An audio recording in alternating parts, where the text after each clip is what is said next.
My name is Leah Finkelstein, and this is my poverty plan. One of Montreal's major issues as a developed city is that its poverty level is still very high. Especially Montreal does not have a very comforting climate to the homeless people, as it's usually either snowing or raining or it's very, very windy.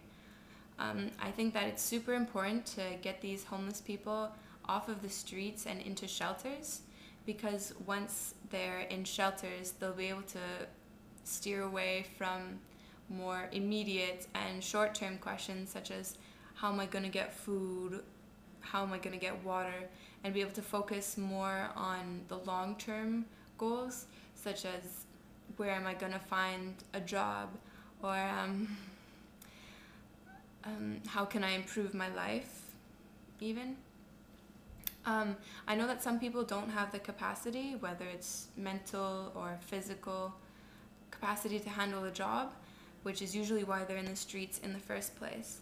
So I think it would be very good if the shelters had some sort of program to create an exchange between the homeless people in the shelter, where the homeless people could get food and water and room and board, and the shelter would ask for, in return, promoting their service.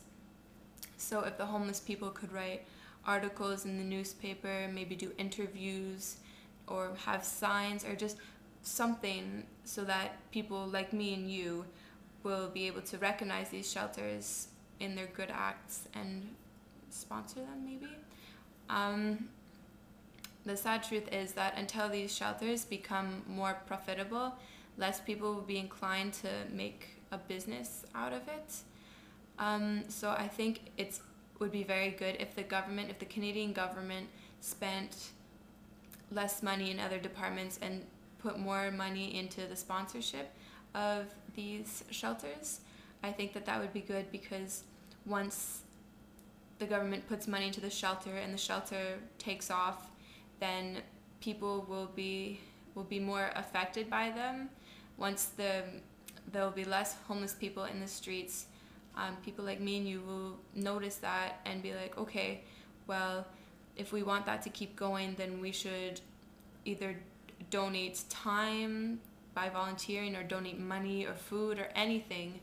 And I think that would be a very worthy system of trying out.